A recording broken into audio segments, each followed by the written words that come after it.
গাইবান্ধার পলাশবাড়িতে নিরাপত্তা প্রহরীকে হত্যা করে গ্যারেজ থেকে ৫টি অটোরিকশা চুরির ঘটনা ঘটেছে। পলাশবাড়ি পৌর শহরের হাসপাতাল সংলগ্ন সুইগ্রামের নুরে আলম জিন্নু মিয়ার গ্যারেজে এই ঘটনা ঘটে।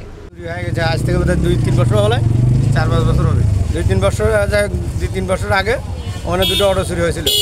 হওয়ার পরে সিসি ক্যামেরা ছিল ওখানে, কিন্তু এখন সিসি ক্যামেরা গিয়েছে বলতে পারছি না। অটো কেন্দ্র করে ৫টা না ৬টা অটো নিয়ে গেছে, 5টা অটো নিয়ে গেছে। নিহত নিরাপত্তা প্রহরীর নাম দুদু মিয়া। তিনি পলাশবাড়ি পৌর শহরের সুইগ্রামের মৃত আমির আলীর ছেলে।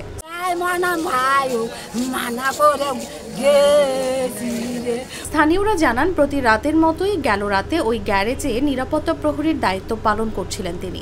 রাতের কোনো এক সময় চোরচক্র গ্যারেজে ঢুকে তাকে হত্যা করে 5টি অটোরিকশা নিয়ে যায়। ওখানে আমার তাওয়াই হয়, তো ওখানে দোকান থেকে শুনলাম যে ওখানে আমার তাওয়াই নাকি বাঁধে রাখছে। তো যাওয়ার পর দেখি না বাঁধে রাখা নেই, যা দেখি সে মারাই গেছে। মানে বাঁধে রাখছে, মুখের মধ্যে কেনা ছিল 3টে। আমার সঙ্গে পুলিশ ছিল, ওনার বাইক করলো পা বাঁধা ছিল। তো এই সমস্ত ঘটনা দেখার পর ওখান থেকে আমরা পুলিশ সহকারে মেডিকেল নিয়ে এসলাম। মেডিকেল নিয়ে এসে এনারা বললো যে উনি মারাই গেছে।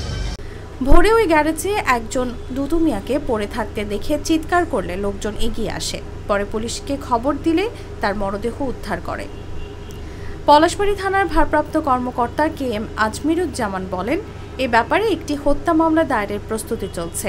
তদন্ত সাপেক্ষে পরবর্তী প্রয়োজনীয় ব্যবস্থা গ্রহণ করা হবে।